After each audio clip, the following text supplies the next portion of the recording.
희동아, 너는 상대방의 마음을 알아내려면 어떻게 해야 된다고 생각해?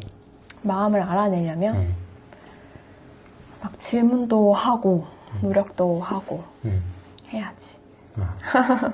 우리가 구독자분들과 얘기를 나누다 보면 그런 말들을 많이 하시잖아.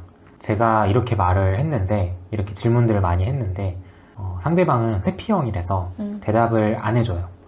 그래서 상대방의 마음을 잘 모른다, 이런 식으로 얘기를 했는데, 이런 말을 하는 경우는 보통 그런 것 같아. 연인 간의 관계가 좀 안 좋아졌거나 아니면 뭐 극단적으로 헤어졌을 때나 어떻게 보면 좀 상황이 부정적일 때 이렇게 말을 하는 경우가 있고, 뭐 또 하나 정도가 있다고 하면 서로 알아가는 단계, 그 정도인 것 같은데, 상대방이 정말 자기의 말을 잘 안 하고 자기 표현을 잘 못하는 사람이면 좀 그럴 수도 있다고 생각해. 근데 나도 가만히 얘기를 들어보면 사실 꼭 상대방만의 탓은 아니더라고.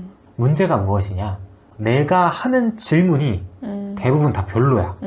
상대방이 할 말이 없게끔 질문을 해. 뭐 예를 들면 이런 거지. 너 지금 마음이 어때? 그냥 그래. 이렇게 대답을 할 수밖에 없게끔 질문을 해. 너 요즘에 힘든 거 없어? 없어.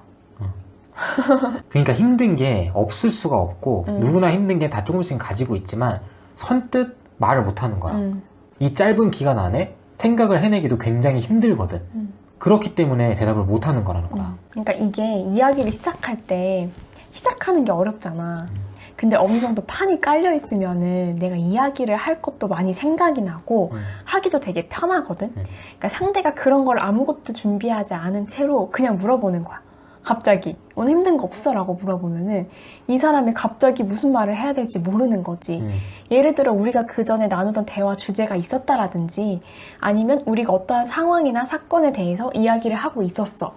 그 상태에서 오빠는 이 부분에 대해서 힘든 게 없어? 라고 물어보면 우리가 지금까지 이 대화를 해왔기 때문에 생각을 또 했을 거란 말이야. 그러니까 본인의 이야기를 해줄 수가 있는 거거든.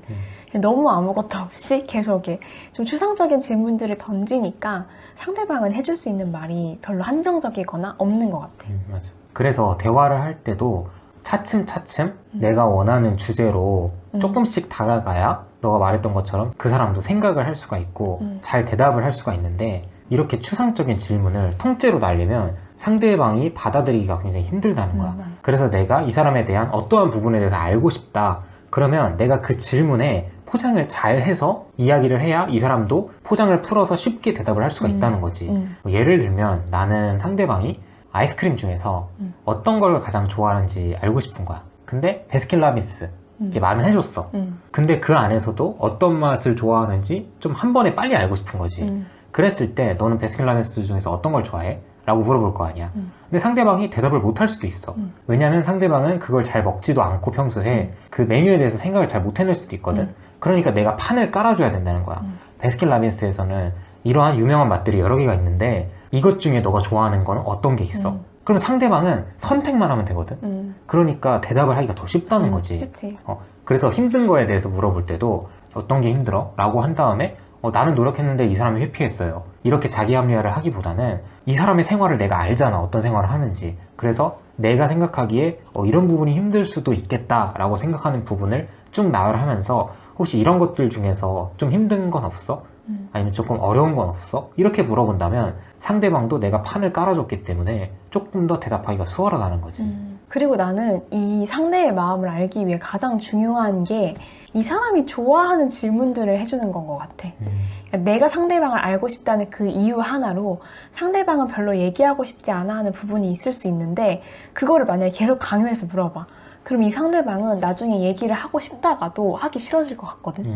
그래서 방금 딱 말했던 것처럼 내가 이렇게 강요하는 그런 상황이 상대방에게는 어떻게 트라우마로 남을 수도 있거든. 맞아. 내가 대답을 잘 못했을 때 이 사람이 좀 답답해하는 게 느껴진다.